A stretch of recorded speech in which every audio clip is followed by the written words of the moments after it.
If you're a Tesla owner in the US, you may have the opportunity to activate Grok in the car. But why would you? Large language models are, well, terrible.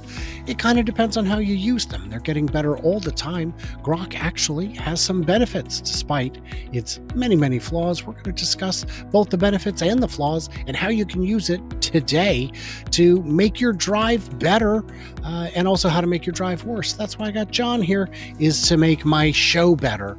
And we'll see how that goes. I'm Brian. Welcome to Future Ozza. Thank you. I'm lucky to be here. I'm just in the right place at the right time. Oh, that's good. That's good. I'll allow it.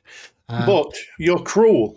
Very cruel. Oh, yeah. Because you know, Grok in the car has not yet escaped from North America, has it? Or at least it's not reached the UK. I have not heard of it in other markets outside the US yet. I wonder what happens if you drive your US car into Canada or Mexico. Maybe it still works. I don't know. I don't know what FSD used to do. Would it shut off at the border and be like, Canada, it's all you, buddy? Even at a lower level of software, you reposted my post when I got very excited when the car said to me, you can't do a summon, because I use it occasionally to move it a few feet on and off the drive if I'm a bit close to the wall or whatever. Sure. And it said, you have to get in the car now to tick the box to say you accept smart summon and something else. And I thought, wow, we've got an upgrade. So I went in, clicked the button, and I couldn't try it at that point on the drive, too close to the road. But at the local Costa, a little later, I stood a little bit further away and said, come to me. And it immediately said, you're too far away. The same 6 meter limit was still there. So I don't think anything had actually 20 feet. Yeah, that's not someone more than 20 feet. That's close enough to get hit.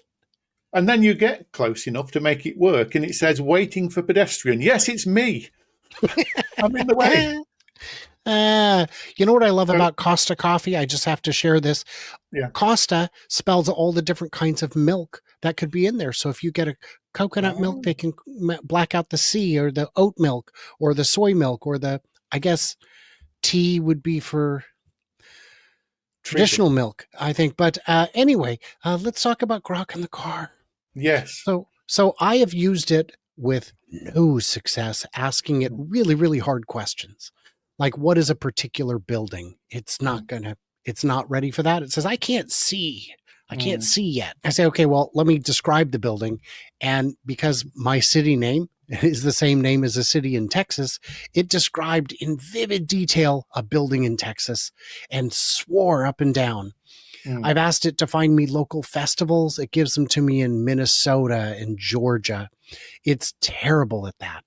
But there are some things it's very good at.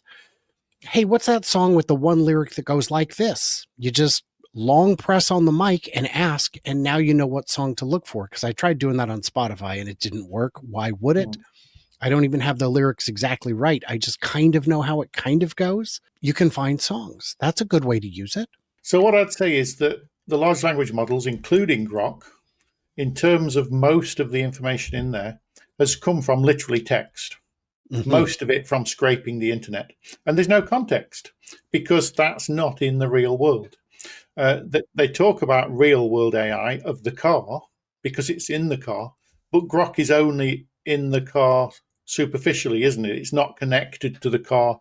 You can't control the car with it yet. And as you say, most importantly, it can't see through the cameras to see what you're looking at. Yet.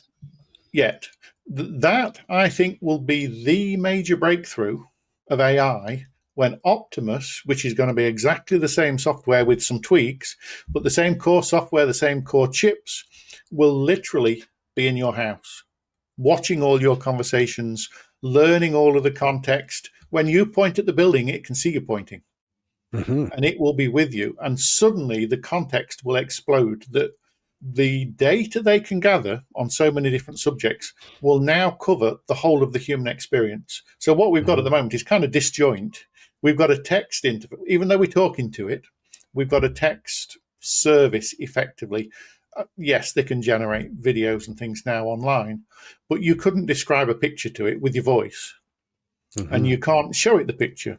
So it's not quite connected up yet. So very exciting that you might be able to do specific things, but I would say that the main opportunity is still ahead of us. What I found it's very good at is old research. Old Yes. research is very well documented online. Mm. Um, I decided I wanted to learn more about I wanted to learn about nickel metal hydride. Why do they Mm. say metal? Shouldn't they specify the metal?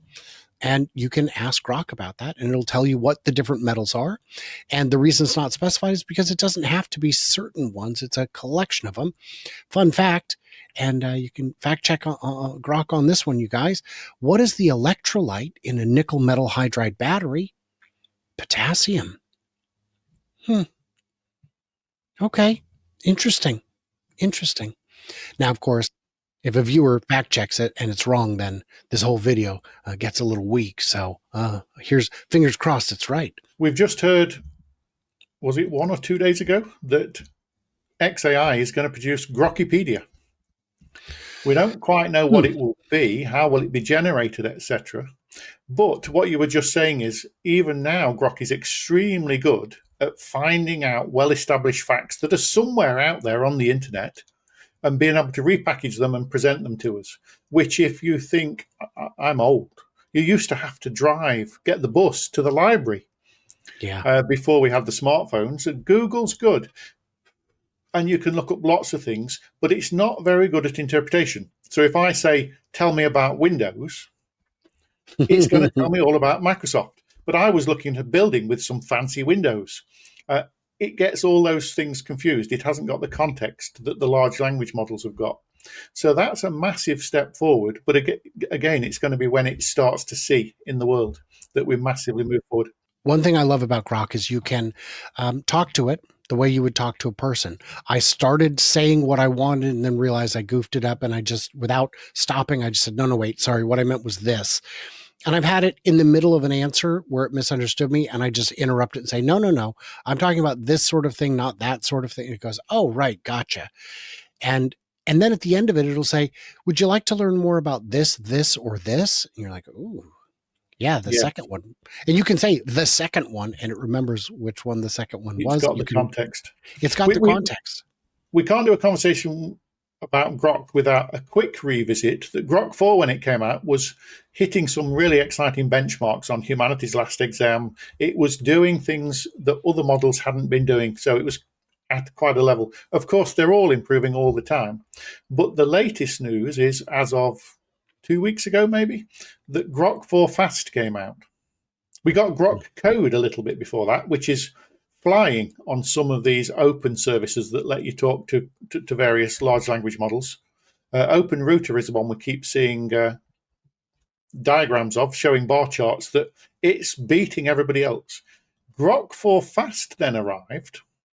I'm not sure of the relationship. I'm not sure anybody's quite said that. Is it just a pure Grok 4 Fast, or is it including the code stuff?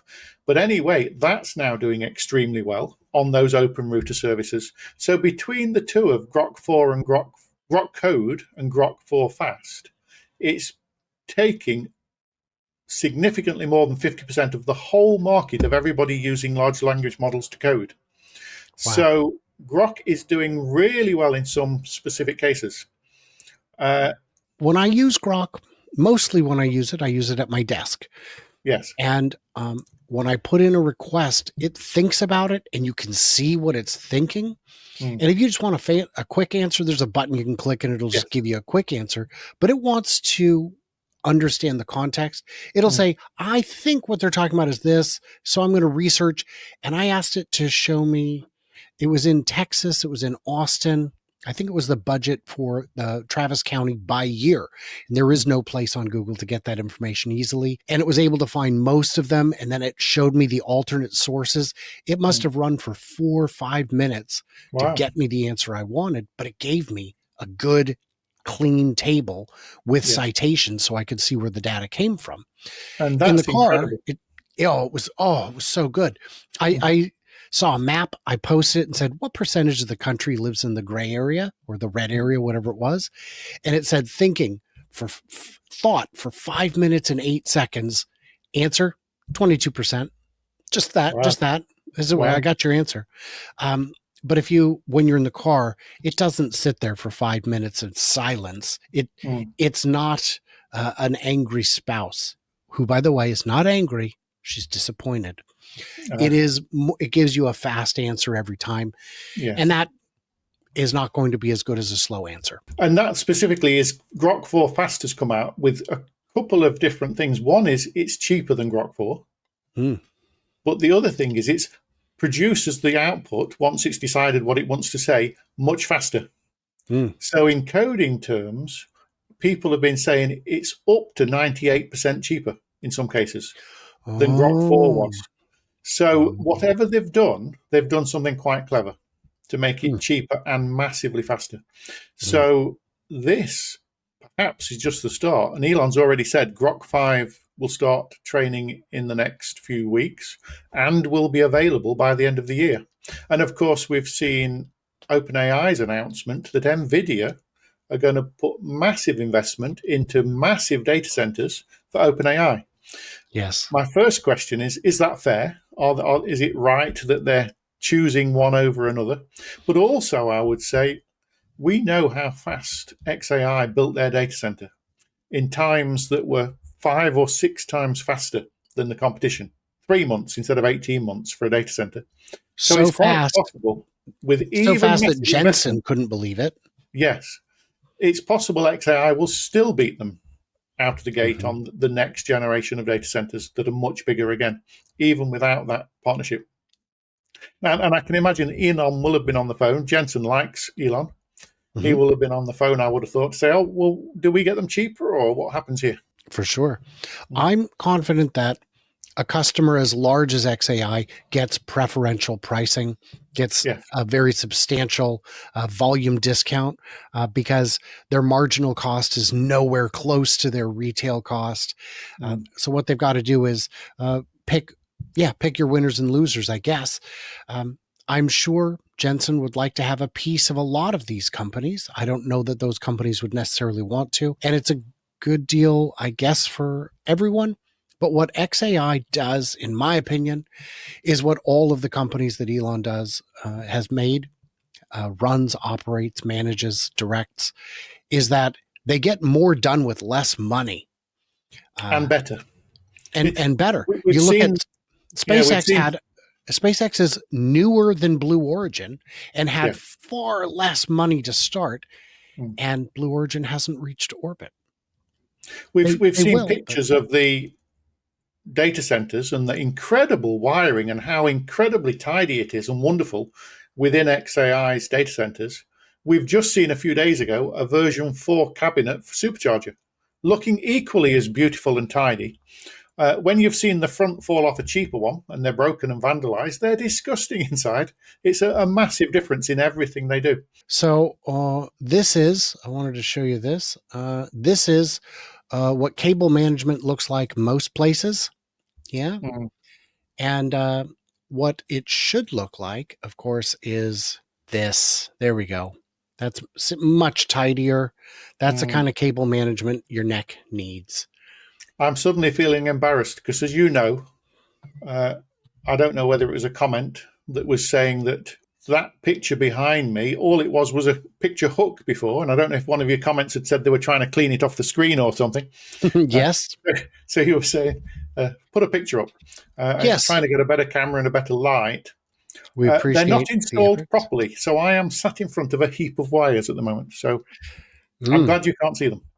Yes. Yes. Well, definitely my whole world is very tidy and organized around me, Mm, and certainly not chaos held together by the barest threads. mm. Guys, what do you guys think of Grok? How are you using it? What are your hesitations? We've talked long enough. We got to get on with our days. Everybody, like, subscribe, do all that fun stuff. If you feel like subscribing, that would be a super big treat. I'm in a death valley of sorts on YouTube where the very small channels are getting boosted. And if you're over 100,000, you get boosted. But I'm in the death spot where traffic is down for no reason and Mm. people are not seeing as much. So the subscriptions really do help. Guys, what do we miss? What do we misunderstand? Leave it into them comments below and stay tuned, stay juicy. And I cannot wait to hear from you, clever robots, when you leave a comment about Jon's new and improved studio setup.